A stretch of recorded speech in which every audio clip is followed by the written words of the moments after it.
You will need to detach the rear wheel if, for instance, you want to replace a rear inner tube or outer tire. To do that on the ROLLERBRAKE version, follow these steps. While the bike is standing on the floor, loosen both wheel nuts one full turn with a 15mm ring key. Place the bike on a stand or lift the bike from the ground. On the left side of the bike, use a 10mm spanner to loosen the brake cable tension. Remove the cable retainer by pulling it forward out of its slot. Then remove the cable from the brake by pulling it down. With a 5mm Allen key, completely unscrew this bolt from the brake aligner. Rotate the brake down and simply screw the bolt and washer back into the aligner so you won't lose them.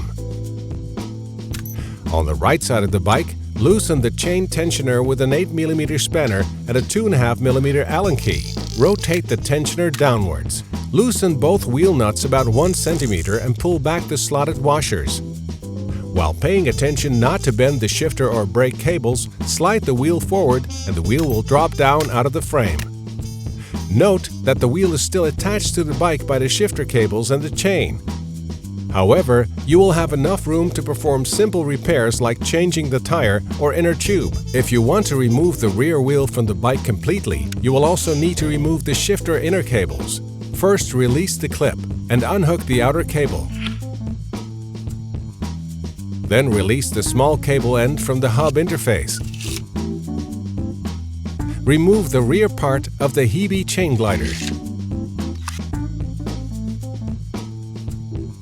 Now, move the wheel forward as much as possible to get enough slack in the chain to detach it from the rear sprocket. Pull the chain all the way over the end of the axle. The rear wheel is now completely detached and free for more maintenance work.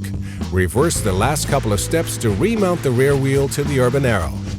Install the outer shifter cables in the correct order. The small cable end in the top slot, the big cable end in the bottom slot.